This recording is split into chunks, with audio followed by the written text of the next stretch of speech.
विद्यार्थी मित्रांनो, आपण या ठिकाणी पहिल्या भागामध्ये आपण स्वर बघितले, बावन वर्ण सुद्धा बघितलेले आहेत. त्याच्यानंतर आपण स्वरांचे प्रकार सुद्धा बघितले. स्वराचे प्रकार किती आहेत तर 3 आहेत. कोणते? स्वरूपावरून, उच्चारावरून आणि उत्पत्तीवरून.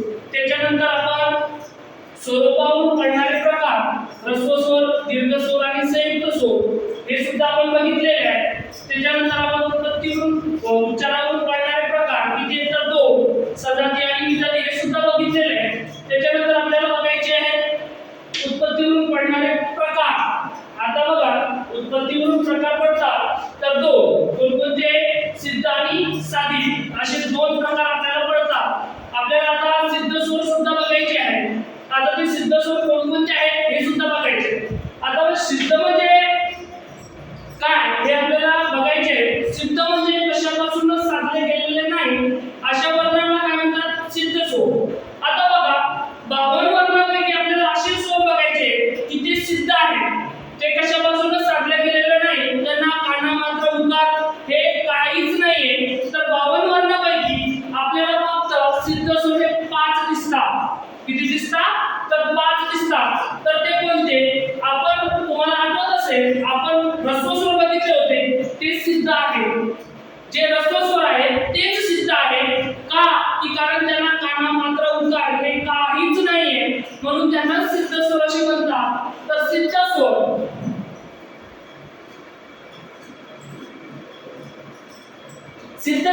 सिद्ध स्वर हे काय आहे तर 5 आहे. किती आहे? 5. एकूण टोटल 5 आहे. तर ते कोणते? तर अ, ई, उ, ऋ, लू यांना काना मात्र उकार काहीच नाहीये, म्हणून यांनाच सिद्ध स्वर असे म्हणतात. तर सिद्ध स्वर हे किती आहेत एकूण टोटल? तर 5 आहेत. जे ह्रस्व स्वर आहे तेच सुद्धा काय आहे? सिद्ध स्वर आहे. तर बघा, आपल्याला ह्रस्व स्वर ओळखण्याची आणि सिद्ध स्वर ओळखण्याची सोपी पद्धत आहे, ज्याला एकाच मात्रा लागतो. मागच्या भागामध्ये आपण सुद्धा बघितलेले की हा आई म्हणजे काय होतो?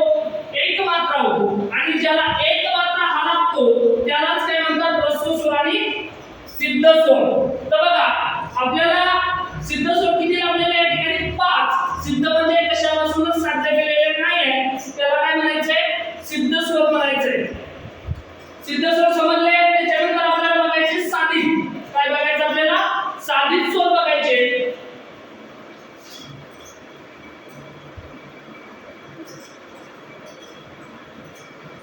साधित म्हणजे कोणाकडून साधल्या जाणाऱ्या स्वरांना साधित स्वर म्हणतात. तर बघा, साधितांचे किती प्रकार पडतात? तर 2. किती प्रकार पडतात? तर 2 प्रकार पडतात. कोणते? द्विगुणित आणि तदुत्पन्न. तर बघा, आता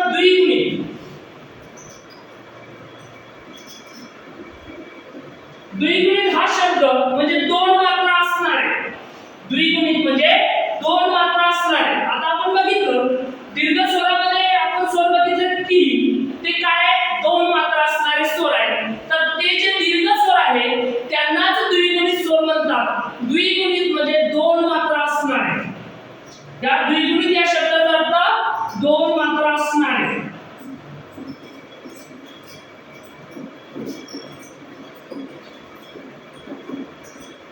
दोन मात्रा असणारे स्वर. तर आपल्याला चांगल्या प्रकारे माहिती आहे की 52 वर्णांपैकी 2 मात्रा असणारे स्वर कोणते आहेत? तर कोणते आहेत? आ, ई आणि उ. समजलं? त्याच्यानंतर आपण हे बघितले सिद्ध स्वर. सिद्ध म्हणजे साधले जाणारे. सिद्ध म्हणजे न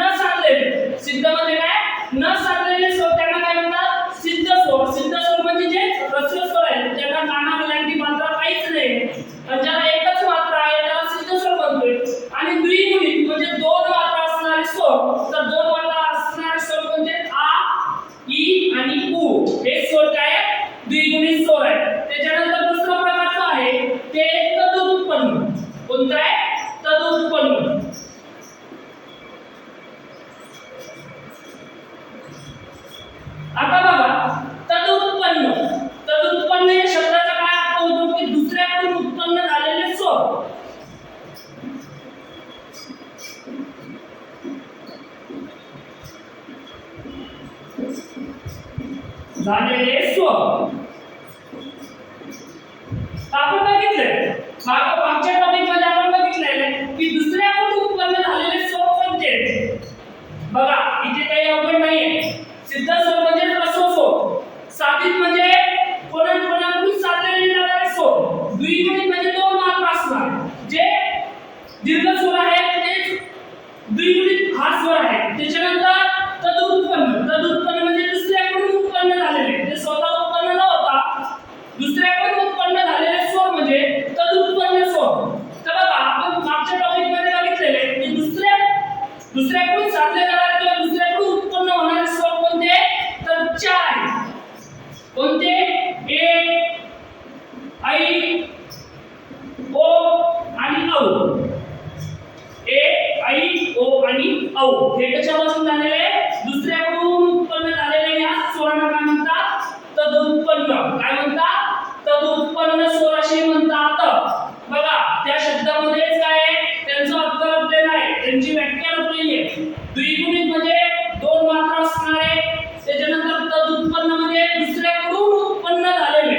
मागच्या टॉपिक मध्ये मी सांगितलं होतं की तुमच्या दोन वर्णांचं किंवा दोन स्वरांच्या एकत्रीकरणातून तयार होणाऱ्या नवीन स्वरांना संयुक्त स्वर सुद्धा म्हणतात आणि तदुत्पन्न स्वर सुद्धा म्हणतात. समजलं. आता तुमच्याकडून अशी अपेक्षा आहे की तुम्हाला हे सर्व गोष्टी समजल्या असतील. बघा सिद्ध स्वर म्हणजे एकदा रिव्हिजन करतो बरं. सिद्ध स्वर म्हणजे जे सिद्ध आहे आणि जे ह्रस्व स्वर आहे तेच सिद्ध स्वर आहे. त्याच्यानंतर साधितांचे किती प्रकार पडतात, दोन, द्विगुणित आणि तदुत्पन्न. त्याच्यानंतर द्विगुणित म्हणजे दोन मात्रा असणारे. आपण मागे शिकलो दोन मात्रा असणारे स्वर कोणते, तर आ, ई आणि उ. त्याच्यानंतर तदुत्पन्न म्हणजे दुसऱ्याकडून उत्पन्न झालेले, तर कोणते, ए, ऐ, ओ आणि औ. आता आपण स्वरांचे प्रकार बघितले. आता आपले वरचे स्वर सगळे झालेले. 16 स्वर आपण जे पहिल्या भागामध्ये लिहून दिले ते स्वर झालेले आहेत. आता आपण आपल्याला वळायचे व्यंजनाकडे.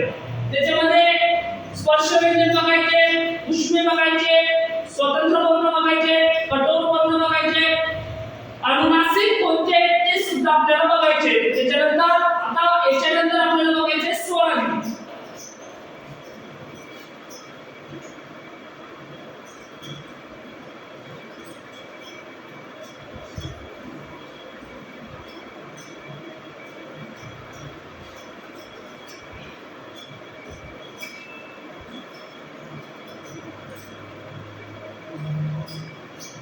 आपल्याला आता बघायचंय स्वरादी.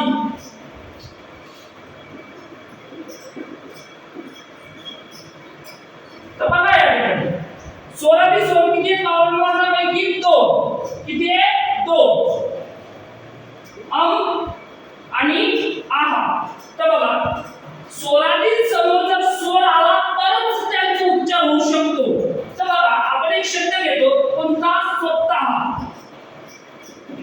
हा शब्द घेतो. त्याच्यानंतर प्राप्त का. बघा आता आपल्या मनामध्ये प्रश्न निर्माण होईल की ठिकाणी या ठिकाणी सर स्वर कोणता आहे. तर बघा त्याची जर फोड केली तर काय निर्माण, क प्लस अ. हा आला स्वर, त्याच्यानंतर हा स्वरादी दिलेला आहे.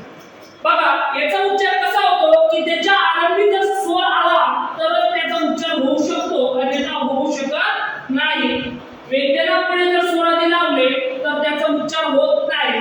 कारण व्यंजनांना जर उच्चार करायचा असेल, मागच्या टॉपिक मध्ये आपण शिकलो, व्यंजनांना जर उच्चार करायचा असेल तर व्यंजनामध्ये कशाचं अस्तित्व असावं लागतं, स्वरांचं अस्तित्व असावं लागतं. तेव्हाच व्यंजनाचा या ठिकाणी काय होऊ शकतो, उच्चार होऊ शकतो. त्याच्यानंतरच आपण त्याचा काय पूर्णतः उच्चार करू शकतो. तसा स्वरादी पुढे जर स्वर आला तर त्याचा उच्चार होऊ शकतो.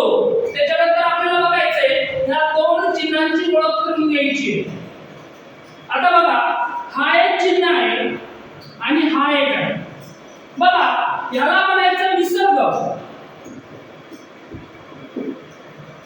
याला म्हणायचं विसर्ग आणि ह्याला म्हणायचं अनुस्वार. बघा याला म्हणायचं अनुस्वार आणि याला म्हणायचं विसर्ग आणि ह्या दोघांना म्हणतात ती स्वरादी की ज्याच्या आधी काय येतो स्वर येतो पाठीमागून केलेला स्वर म्हणजे अनुस्वार आपण त्याच्यानंतरच्या याच्यामध्ये आपण बघणार आहोत अनुस्वारांचा प्रस्वरयुक्त लिखाण हे सुद्धा आपण बघणार आहोत आता संधी टॉपिक मध्ये आपल्याला विसर्ग संधी बघायची आहे संधी टॉपिक मध्ये आपल्याला विसर्ग संधी सुद्धा बघायची पण या अगोदर आपल्याला या चिन्हांची ओळख करता आली पाहिजे याला म्हणतात विसर्ग याला म्हणतात अनुस्वार आता बघा आपल्याला सेपरेट टॉपिक बघायचा आहे अनुस्वार स्वरादी समजलं स्वरादी किती येतात दोन किती आहे दोन आहे कोणते अम आणि आ स्वरादी ज्याच्या अगोदर स्वर येतो तर त्यांचा उच्चार होऊ शकतो अन्यथा होऊ शकत नाही आता बघायचं आपल्याला अनुस्वार